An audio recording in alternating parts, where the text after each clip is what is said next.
This is by somebody I've never heard of before. Those are the best. It's on a label called Commercial Suicide. It's somebody named Jamal. Oh God, you're not playing mine for this. Jamal's always suck. I agree. I agree. Hey, Jamal, can you help me out? What's the guy's name that produces this with you? Adred. Adred. Adred. So it's a long R, a long A. Yeah. Adred. Yeah.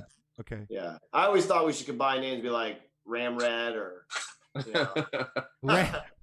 Ramred has so many interpretations, and I'm kind of intrigued. Ramred. Ramred. Admal. You need to do Admal. Admal sounds like a drug. Yeah. There will be side effects. Right. Admal is Adderall and Molly at the same time. Sick. Admal. An Admal. All right. Let's listen. Do you mind if we put you on blast and listen to your release? You can put me on blast. I'm gonna mute myself though. I'm gonna have no comment. Just you can have no comment on this. Okay. Well, we're gonna go through. This is a 4-sided EP, so we're listening to side A, and this is called Snitches on Commercial Suicide. We got the man in the room. Let's hear how it sounds.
I'm gonna give my 2 cents first, and this is no fluff. This is a straight up business for you on Snitches. Weird.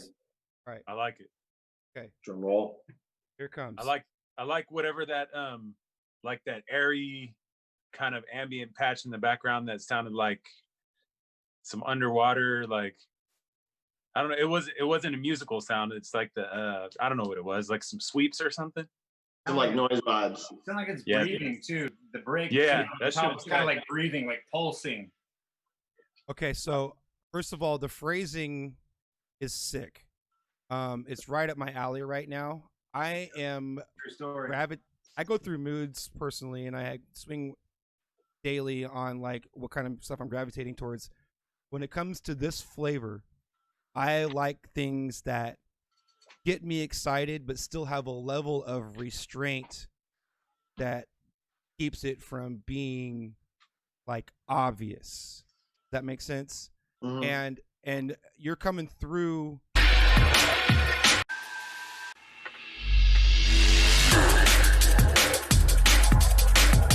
That's pumping. You know what that? Okay, do you get Pump. offended? Do you get offended when people like say this sounds like this? Like sometimes when someone says it to me in the back of my mind, I'm like, man, shut the fuck up. Oh no, I mean honestly, I feel like all music is drawn from those inspirations. So unless you say I sound like someone whack, you know, but It's not. It's one of the staple artists. Do you guys remember? This is after his initial fame, almost a cool decade after his initial fame, when Photek was on a resurgence of creating this kind of like dubby dance floor vibing Yes. drum and bass. Mm-hmm. That's the mood I'm hearing in this. Oh, thanks, man. Yeah. I'll endorse that. I hear that. It was tight. What was I that like one the track black called? outline. Freeway something on Secret Operations? Like a silver 12-inch. Oh, yeah. visions What? right Yeah. now. What was the name of that tune? That See, was a good tune too. There comes I mean, the Brainiac. I don't remember that shit at all, and I should have because I probably sold it to the. all right, fucking- Dustin. Let's see you pull that out of your record collection. Yeah. He I don't ain't have got that. Photek. If I had mine, I could pull that out. That's the step. I have all of Dustin's drum and bass, and he has. Billy got all that shit. He just ain't gonna be able to find it because first of all, it's probably not organized, and he's like 7 Yeah. shots in. Yeah. Yeah. Okay, you want to know how my records are organized, and it's really funny.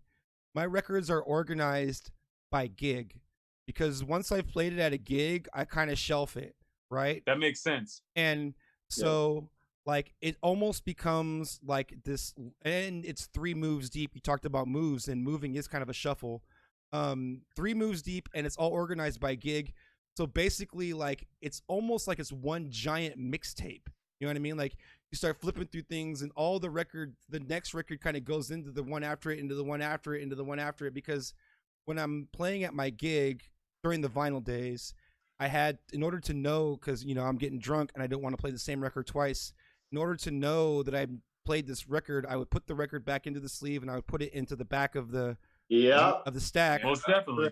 right? And so at the end of the night, you have the whole back of your stack is everything that you played that night in order, right? Yeah. So like my whole record collection is that. You know what I mean? It's like it's years and years of like getting new records for the week, playing it out, and then like shelving it, and it's just like in that order. You know what I mean? Like it's kind of funny.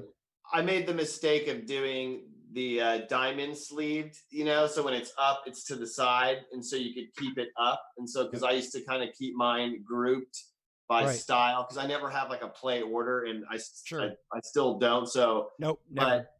But when you're moving fast and it's dark and you've had a few drinks, you know how many records are in the wrong sleeve? Oh. I found this record.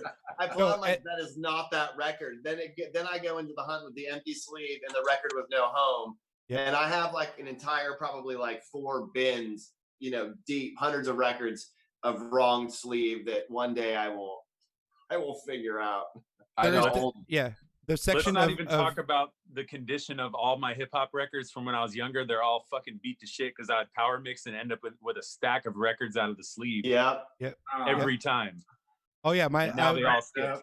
In like the late 90s, like I want to say like late 90s, I was really pushing like the turntablism aspect of my sets. And so at the end of the night, I would end up with a box full of records with no sleeves and sleeves with no records, like straight up. And then you have to figure out like, and sometimes you end up with an extra sleeve and no record to go into it. And you're like, how the fuck did that even happen? Like, because it's in your boy's bag in the wrong stack. Yeah. So they took it off when they were. So, Zylock DMB said all those paper inserts that have been destroyed when putting the track back in the sleeve for sure. They're all ripped to fucking shit. Ripped to shit for sure. Years ago, I had this roommate that was always fucking pranking me, and I took his 300 DVD collection all out of their cases and put them all back in the wrong cases. Oh, that's so mean. That's so mean. All right, B-side. Christina, how do you say the last name? Tamayo. That's vocalist, yes? Yeah, she's a beautiful singer, man. She's done work with Submorphix and KC and a few other people, and she's on like Shogun V. She's from Chicago. Chicago? Yeah. Chi-Town rep. But give us some context. We have you in the room. Fuck it. Give us some context. So you guys, did you guys all work on this in the studio together? Was this something that was done in conjunction over online, or how did it work? So basically, Adam and I met through Dave Owen, and we've become really good friends. And so Snitches was the first track we ever wrote together. Oh, sick. And when we would get together either in New York or here, we would try and squeeze out, different starts to tunes. And most of the time we would get like 90% there, but then it'd be about flushing out the mix. Well, we had written like a jazzy style, and by jazzy, mind you, my terminology for jazzy is more like a Source direct, Metalheadzy, breaky thing with a big sub bass and kind of pads, atmospheric, moody vibe. Mm-hmm. And we liked it, but it felt a little short. And I was like, you know what? I bet you we could get some sick vocals. And I've known Christina for a few years. I met through other mutual producer friends. We've also become really good friends. And she was totally down. And we sent it over as like a loop. It was pretty structured. It was like a really well developed idea. And then she came back with just like gold. Like she's got really good songwriting abilities. And then isn't it amazing when you this is what I've called it, because this has happened to me before, what you're talking about. And I say when I sent it to them, it was a tune, and when they sent it back to me, it was a song. And I don't know if that it's like they put a heartbeat on a flat line. You know what I mean? Like it's like it comes back. Well, the record, that particular tune had a vibe. It was fun to play, it's kind of like this opening, it's like a moody thing, like it's cool, but it felt like it was missing something. We try and add an instrument, a line, a piano, a Rhodes chord, and that kind of brought that line through it. It made the tune work structurally because she ties it in a way that like carries the mood without it feeling jungly or sparse. You know what I mean? Mm-hmm. I guess you'll hear it and find out. Maybe I'm just overhyped. I personally love this tune. Game on. This is called Complicated, featuring Christina Tamayo. Christina Tamayo. Got Jamal in the building with it's Adred, right? Adred. Jesus Christ. Yeah. It's the like vodka. Dread. I got a dread. It's the vodka and my terrible hosting at the same time. Singular. Yes. I like it. Coming in.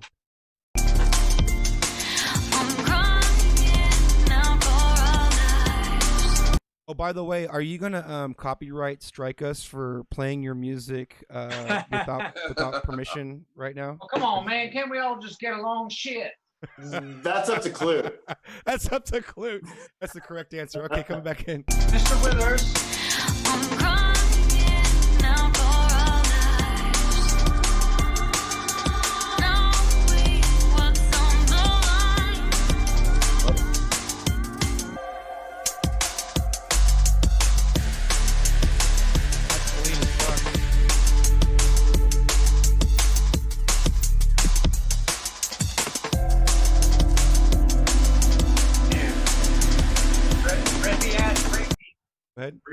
Breathing.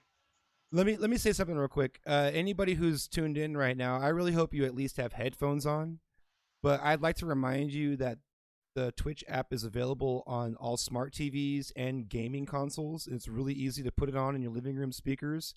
And if you do have it on in your living room speakers, then you know that this shit is hitting nicely right now. Sounds real good. What's on the line?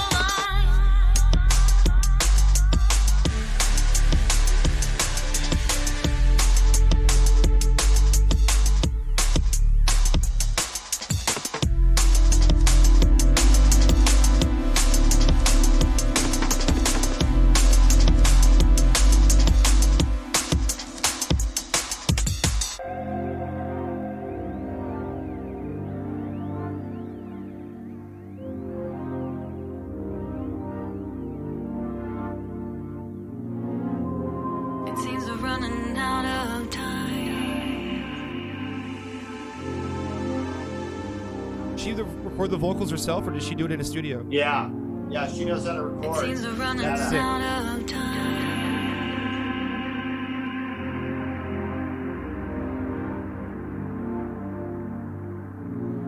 God damn, is she on Fiverr?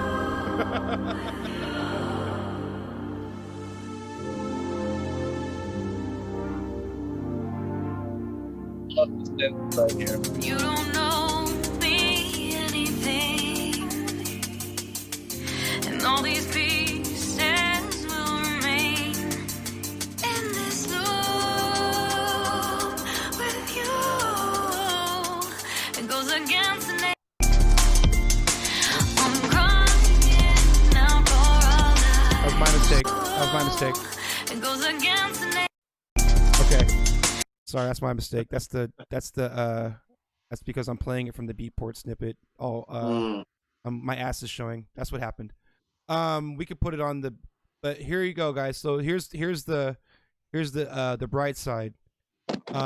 We are going to be adding this entire Commercial Suicide EP to the Drum and Bass Update playlist on Spotify. So make sure you listen. Make sure you listen to it on Spotify. Kick them that 0.07 cents. That means so much. Those synth pad chords were nice. Yeah, that was tight. That was probably my favorite track. And if you're a DJ, this is all available on Beatport right now. Log into Beatport, buy these up, pay for the Wave upgrade, and let's keep it rolling. That tune is sick, bro. Thanks, man. Yeah. Yeah, nice work, Jamal. And it's Thank cool. you. It's cool knowing like context, right? I'm a big fan of context. Sometimes artists are weird about context because they like the mystique of like the listener interpreting the song for themselves without hearing any context around it. You know what I mean? But as DJs, it's always fun to know that Christina Tamayo was able to record her own vocals on this track, and then you guys worked with the stems and made it into what it is. That's incredible. You know what I mean? Yeah. Well, and Adam's a very talented producer, and I call him the vibes man. He's like owns an actual Rhodes, you know, like that's why I think we work well together, because I'm always thinking about the dance floor and he's always thinking about like a musical vibe. So the marriage of the two, I think, you know. That's what's the music produced on? Like, what's it made on? A combination of Cubase and Ableton. So he works in Ableton, I work in Cubase, and then, you know, some of the bass is Moog Sub 37. Some of the stuff is like, yeah, baby, yeah. You know, some of it's ARP stuff, some of it's sampled. I kind of come from the traditional background of D&B producing, which is like going for the funk and jazz breaks and stuff, and then working with samples and making shit so it's unrecognizable, and then adding in, you know, I'm a big fan of bass being done on a synth. There's just something about the warmth that you can't get out of a digital piece. At least that's just my experience. And there's a lot of people completely in the box, but I find more inspiration with a piece of hardware, especially with bass. Oh yeah, dude, I'm all about it. Nice, yes. The I'm gonna be coming SP1200 over, man, between your record collection and your gear. Just make an EP at the house, no problem. Yeah, I do everything except for I'm not good at mixing and mastering. It's okay. Well, hang out. You're better at it than you think you are, dude. Trust me. He's being humble right now. I understand what you're saying as far as hardware for the synth for the bass lines. There is still something about that like dedicated electricity going to a specific tool designed for a job coming through. It cuts through it in a different way. Yeah, totally. Yeah. Not to say that you can't achieve any level of greatness without it. Like Billy knows how to do it all in Logic. I do it in the box. I mean, it's all about the end result, man. You can sit here and have a plug-in measuring contest and who's got better hardware and who's got the best samples, and it's about what you do with it, you know, and what you do in the end. There's people making shit on Fruity Loops, you know, whatever. It's like and smashing it. That was the first audio program I ever used. Hey, FL Studio is actually, I would consider a legit DAW at this point.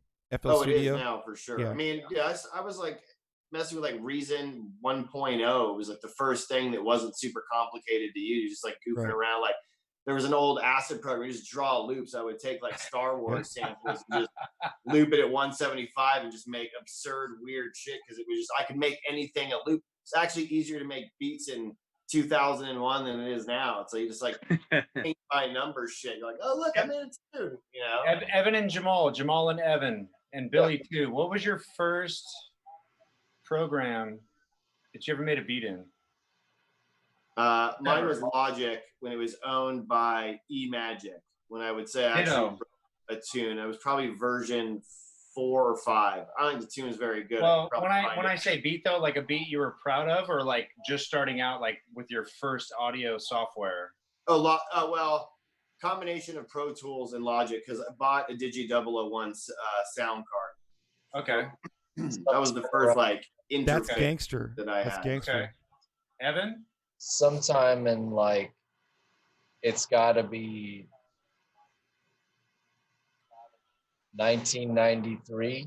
Okay. Seriously, I used to fuck with mods on a PC, and I don't remember. They were like, it's like it was a sequencer and like kind of a sampler, and I didn't know what the fuck I was doing, but you could get like notes of all different kinds and like drum breaks and shit like that, whatever was available. I swear to God, I think we had like at the time 2400 baud modems that we were downloading shit with. This is a real story. I have the tape somewhere in a box with all of the tracks on it, and I haven't listened to it in a long time. But that would be the first sometime around. That's tight. I have no idea what that is, but I trust you. And I don't even remember what, like, I couldn't tell you who made the program. Okay, yeah, that's kind of where I was going with it. But I know that the files themselves were referred to as mods. .mod? Maybe. Maybe, okay. I don't remember, like, what the extension was. I just remember that me and my parents, when we were making them, it would be like, yeah, we're It was maybe Entity says it was maybe Mod Tracker back then. Mod Tracker, is that what he's saying? Yeah, I've heard of that. Huh. What about Buzz? Anybody ever fuck with Buzz, the freeware? I fuck with Buzz. Man, the pluck string. It's all about the pluck string. Anywho, I guess we're getting. I don't want to add into this conversation because you guys are making me feel old. Like nerd out. And that was the ultimate goal. Oh, really. Fuck yeah, dude! Whoa, what is that? Yes. Nice. Yes. Yes. Yeah. So that was on some nerd biz to try and get back to the old opcode, like Studio Vision, original Cubase, and yeah. It all works, man. I got all the SCSI shit, the printer, so. SCSI, like SCSI Russian, or just SCSI, like regular SCSI? Are they running 5 1/4 drives, or are they using zip drives? Oh dude, this is like 86, 85. So it's 5 1/4 drives. It's like 25 pin. Yep. Yeah. Nerd business. What was that? What is okay, Brandon, I'm trying to answer your question. So what I mean, this is not a dick measuring contest, and I really don't want it to turn into that. But it was kind of a random question. What do you consider production? Because like when I was a kid, we had a karaoke machine, and I would record myself rapping over instrumentals of fucking singles that I had. Yeah. My first beats were fucking looping the end of other songs with pause mixing with with a fucking dual cassette deck. Wow. Right. Right. So my older brother Elo did that. He told me about that. I was like, dude, man, that sounds like a lot of work. It was fun. First sequencing app was probably back with Dre when we were using the Emu 6400 and Master Track on a Macintosh clone. Wow. And then ASR10, fuck yeah. I see someone said AS. Oh, somebody said that in the chat. Dude, ASR10 is like Sacramento rap. Like all of Cedric Singleton's beats from Black Market Records were made on an ASR10. Absolutely. Oh, fuck yeah. Here's a salute. Oh, shit. Aren't you supposed to DJ? Epic, were you always MPC, I'm not DJing tonight. Like, were you MPC sample based straight from the gate with a piece of hardware making beats? I was always sample based. The first shit I got though was I had a Tascam 4-track in this Roland MS. I had a Roland MS1 sampler which didn't even have a sequencer, and I would like drum the shit out live on each track. And then just overdub on a 4-track. Yeah. You guys are all old. Dude, my Emu 6400, I still have the zip discs and the jazz discs for it. But do you still have it? I don't have the Emu 6400 anymore, and I don't have the drives anymore, but I still have all the discs. I still got this right here from my MPC. I've got I got a jazz drive and I got an E4X Ultra that I got from Rando, Evan. You remember Mr. Rando? I remember Rando. Of course. Yeah, before he moved, he gifted it to me. It's a brilliant sampler. Okay, we need to get through this EP because we're way out of Billy's got a time. DJ, aren't you? No, I'm not DJing tonight. No, this is DJ's not DJing. I thought you do some shit at midnight normally. Nah, usually the show ends at midnight and I raid somebody. Oh fuck. Yeah. But usually we don't have 6 people in the room and nerding out on. We're just nerding the fuck out. You know, it's almost. I forgot that other people are watching. I hope they're interested in Nerd Speak. The chat is going off. Actually, I appreciate you guys in the chat. I just dropped a link to the type of shit that I was talking about. I can't find the exact program, but it looks a lot like what I just put the link in for. Zylock DMB in the chat says, I have an IDE zip drive and a 23-year-old computer to run it just in case. That's gangster as fuck. Yeah, dude. So I don't totally know off the grid. But Danny the Wild Child has an amazing studio with like incredible gear collection. He's got his release last week was legit. It's on the playlist. It's on the playlist. Lined Up Vibes. Yeah, it was good. Yeah.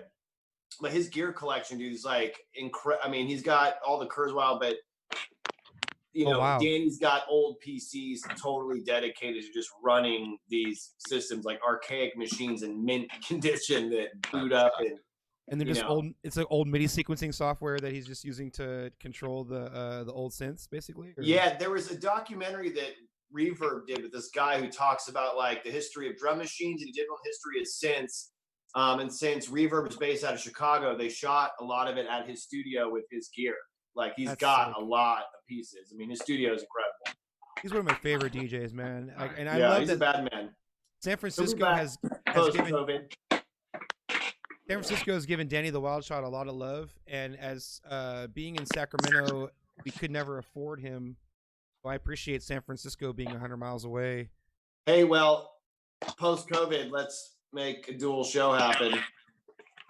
Okay. Yeah. Done. Count on it. Yeah. Count on it. I'm into it. I love to. Are you kidding me? That's fucking amazing. Yeah. Thank you. Yeah. Let's do that. Okay. Let's get to the C side of this. Let's plow through this release and call it a show. All right. But we still have 2 more to go, and at this rate, it's going to be another 20 minutes at least. So this is the C side. Now, are you guys releasing this on vinyl? Is this going to be on vinyl? I hope so, but I doubt it considering what's going on. Got it. Yeah. A lot of Commercial Suicide releases do come out. The last one I did for them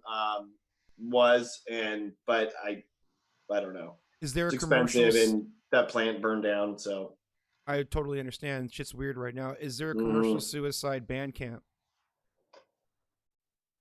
Is there a Commercial Suicide Bandcamp? Yeah. Okay. So anybody in the chat who's interested in purchasing any of this music, I'm gonna flat out recommend you go to the Bandcamp as opposed to any other outlet if you're a DJ and looking for downloadable content. That's the way that'll pay the artist the most. And then if you are subscribing to a subscription service, it doesn't matter. It all pays generally the same, which is a whole lot of nothing. But we appreciate your support. And honestly, it does eventually all add up. So it's not as dismal as I'm making it sound. But it could be better. And I'm advocating for it to be better, for sure. Word up. Right? I like Bandcamp. Go ahead. I was just saying I like Bandcamp. Yeah.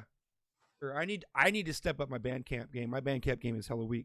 All right, next is Chernobyl. Chernobyl. Chernobyl. It's 8 shots deep trying to say it. Here we go.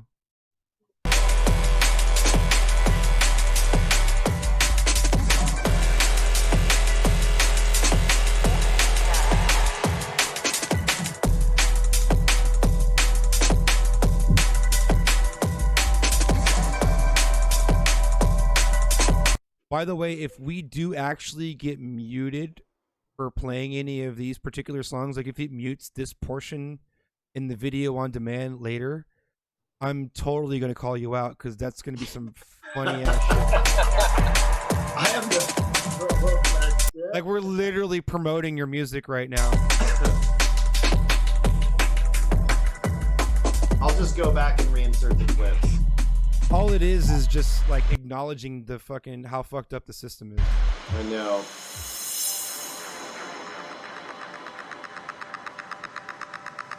We've had lengthy discussions on the show.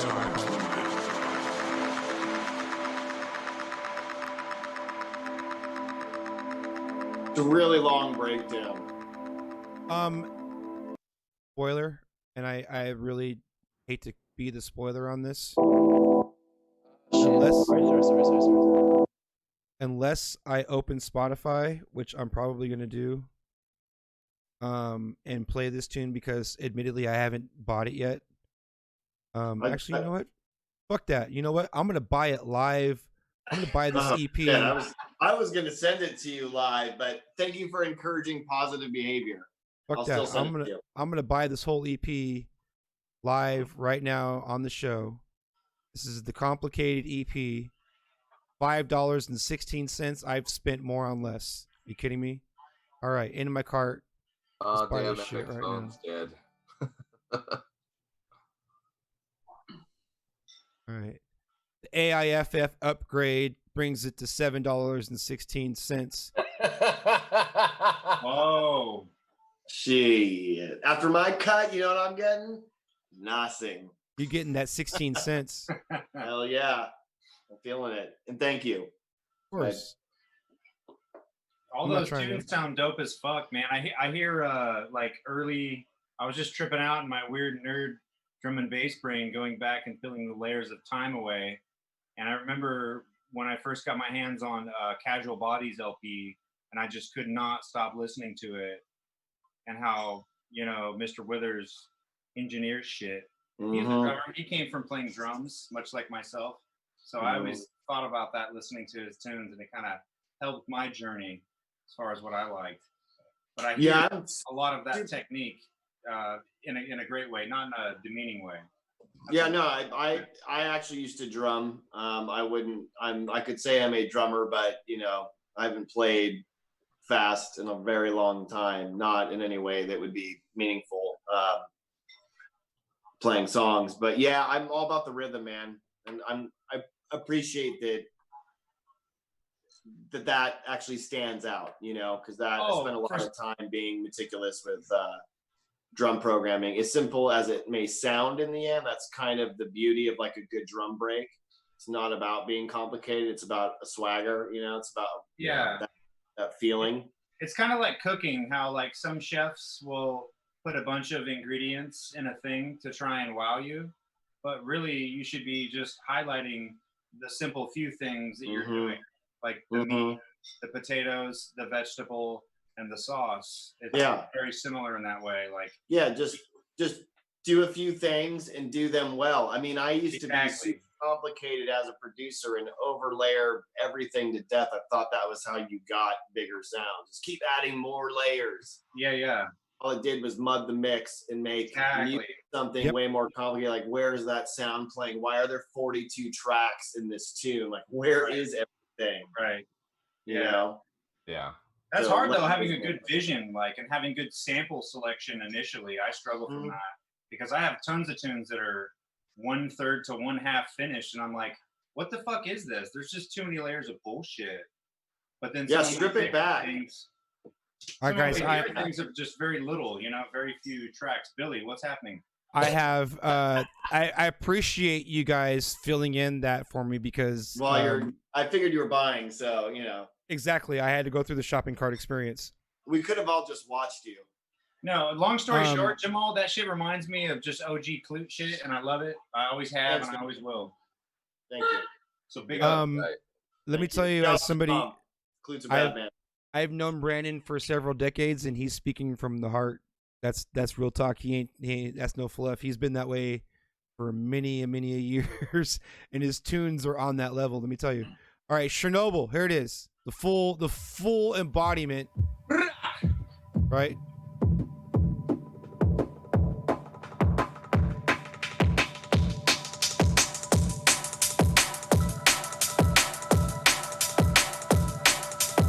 By the way, I'm fully gonna get flagged for playing this much of the tune.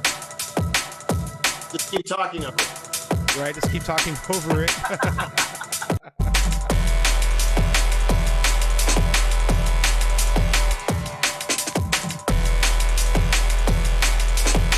Oh, fuck yeah.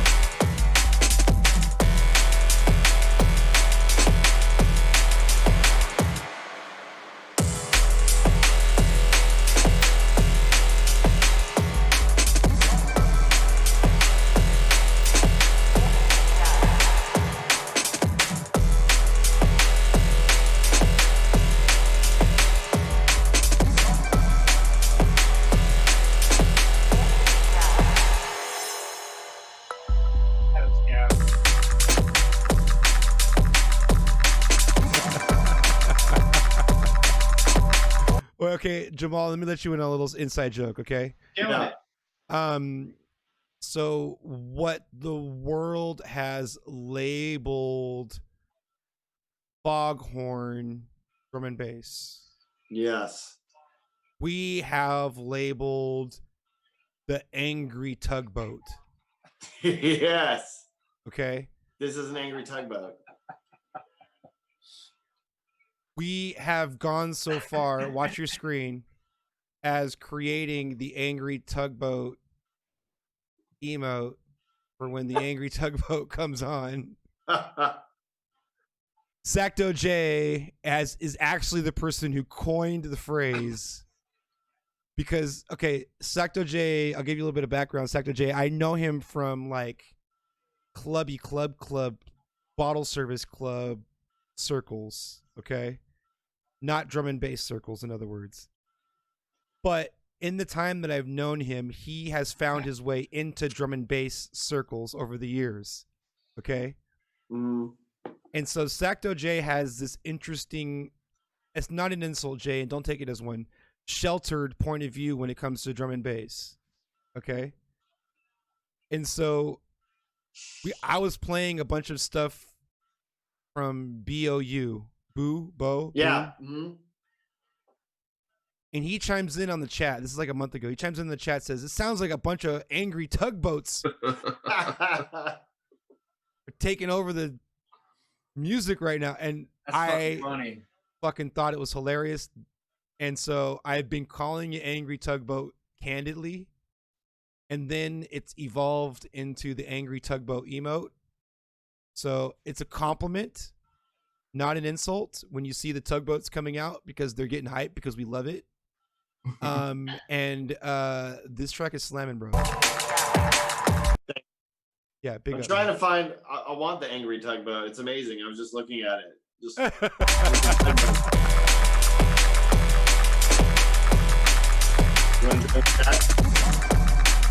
It's a studio cat.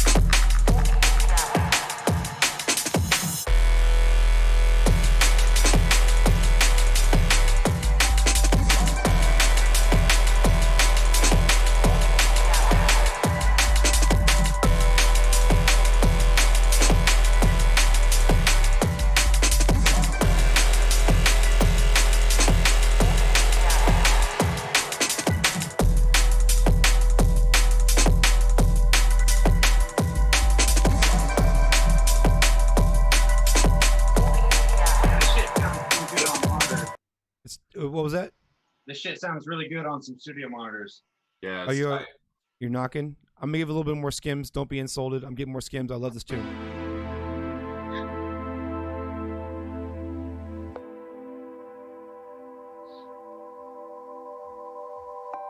Zylock is down. Big up, Zylock. Zacto J, you know. Entity, what up?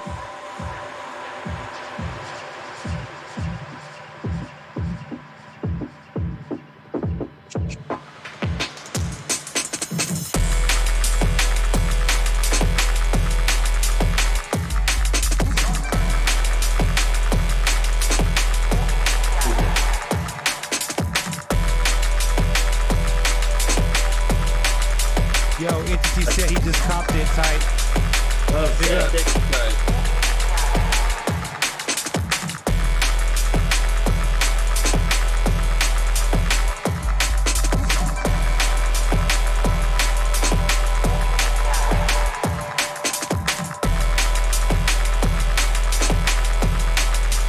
Anchor tugboat.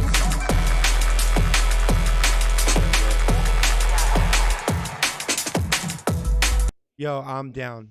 Big up on that one. Seaside Thank is you, my man. shit so far. Angry Tugboat AF for Nice. Yeah, I just got angry tugboat rolling now. It's Oh, a fucking shit. nice one, brother. Yo, big up Broke Dancing for the follow. I'm way behind on my alerts. I apologize if you're already gone. This was like 20 minutes ago. Big up our how to say that, bro? I'm sorry.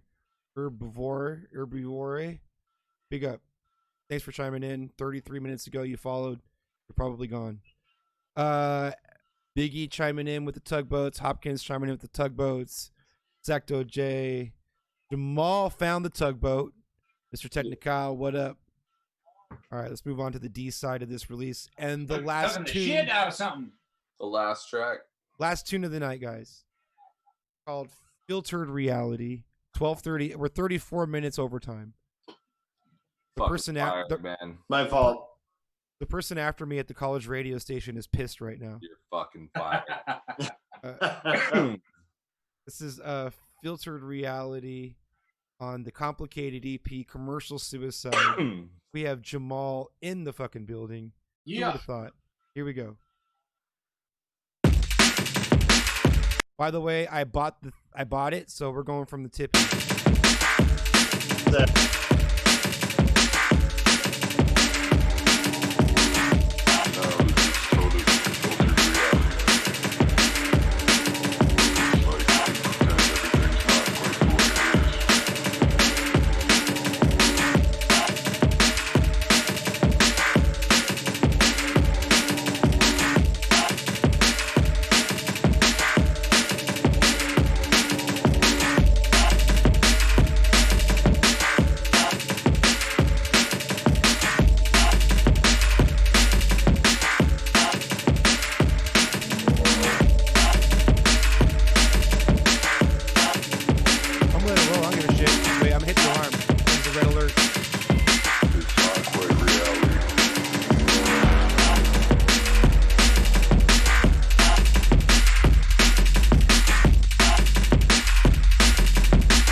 I hear you, but I can't understand. This reminds me of like early decoder tech-itch. What was that? Okay, sorry guys. What was that? Reminds me of early decoder tech-itch kind of shit. That is a very, very good observation. That's exactly what that sounds like. Straight up. Especially the decoder part of that statement. I would agree, especially the decoder, because it came decoder first in my brain, then like tech-itch secondary. But that shit. Absolutely. Jamal, what do you have to say to that? Yeah, sure. I don't know. I'll take it. Hey, you know what? I've always wanted to be in this position where like we're in the record shop and like we're comparing it to our influences, and then like you can just turn to the person who made it and be like, "So what do you think about that?" Yeah, I honestly I really like this tune. It's outside of something I would normally make in terms of structure and style, but I really like it. It's fun to play. Reminds me of like techno. It's like techno drum and bass. Yeah. It's like What's really that break? It sounds repetitive like things skeleton rolling bones out. hitting a canvas. Yeah, in What's up slow with that break? progressions, no major changes. The changes happen subtly. It's like elasticy. It comes through. It just chugs. It's a a mindfuck tune. Just It's another clip technique. Differential. If you're still here, I appreciate those 200 bits before you bounce. You did say goodbye in the chat. Thank you very much for being tuned in this long. It is kind of late. Thanks for that. All those tunes are dope though, Jamal. Yeah, that's Thank you, man. I really appreciate it. Thanks for that. Fucking whatever that means. Shouts out to thanks for the invite. Yeah, he's seen this meme. They said that I've seen this meme. 5 dudes in one mixer.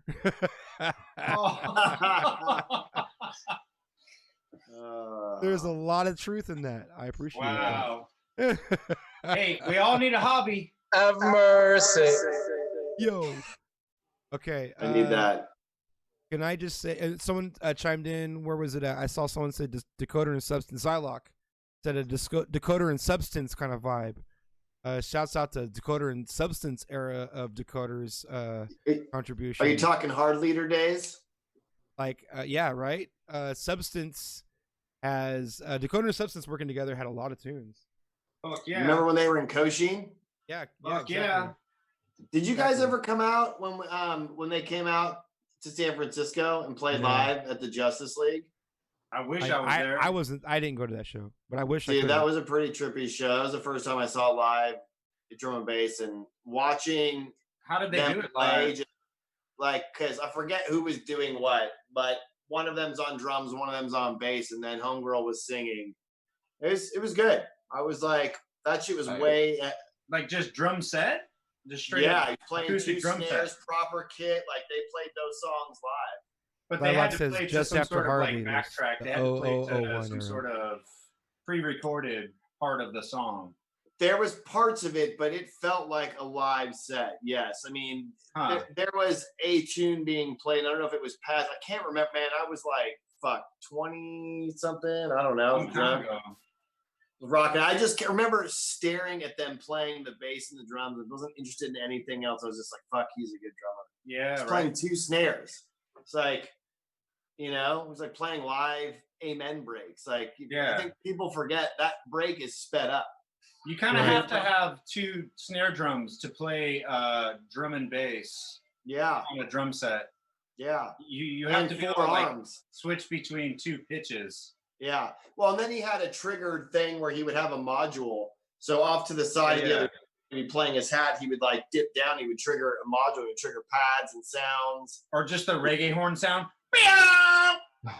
Wait, I got something. Hang on, I'm late. I'm late. Here it comes. Yeah, that's what I was looking for. I aim to please. I need effects. This is bullshit. If the content isn't good enough, hopefully the fluff hooks you in, right? Big up Zylock DNB. You're absolutely right when it comes down to the era you're trying to talk about is just after Hard Leaders, when Decoder and Substance were just before Cochin. They were trying to do this sort of restrained D&B that was like I would compare it to what progressive house is in the house genre of things. It's like there's an older crowd. We've been listening to this music for a while. We have seasoned ears, and we're making this kind of like almost sexy, early liquid, but not full. They didn't go full retard. That's terrible to say. They didn't go full atmospheric. Like they didn't go full Bukum with it. They didn't still, go liquid piano holes. Yeah. Oh, there it goes again. Liquid piano holes. Somebody clip that. No, but yeah, there was a sound. It was just pretty. Yeah, exactly, Zylok. Solus EP, Breakbeat Culture, the label. Somewhere around that era. Look up the tune "Hide You." It was that dropped. Well, yeah, "Hide You" and "Suicide." Those were like the big hits. Yeah. So I was never into Suicide. It reminded me of like some weird fucking emo-y European moody band. Maybe they're from like somewhere up north. Okay. Like, I'll hide. It's like okay. Let me. I'll hide you in my igloo line. in Scandinavia, you son of a bitch.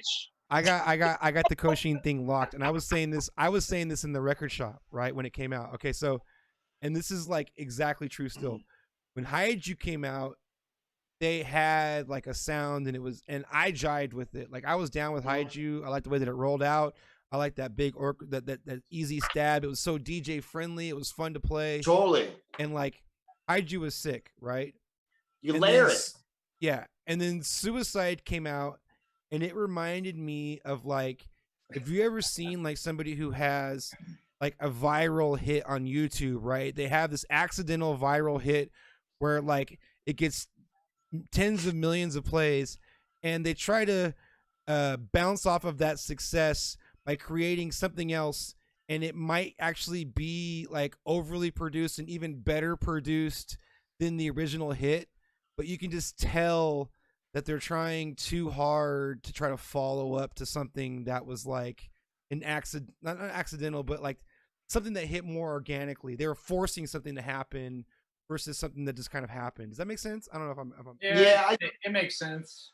I just feel like when you're in DJ culture and you're in electronic music culture, and especially then it was really new, it was experimental, so it was cool to explore avenues.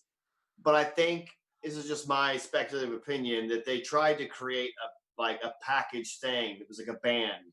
And so the audience that they were trying to sell that to comes from a DJ rave club culture. So you got that one track, you're like sick, but no one's going to buy your 12-track album and then rock your CD. Like that's for like the concert crowd.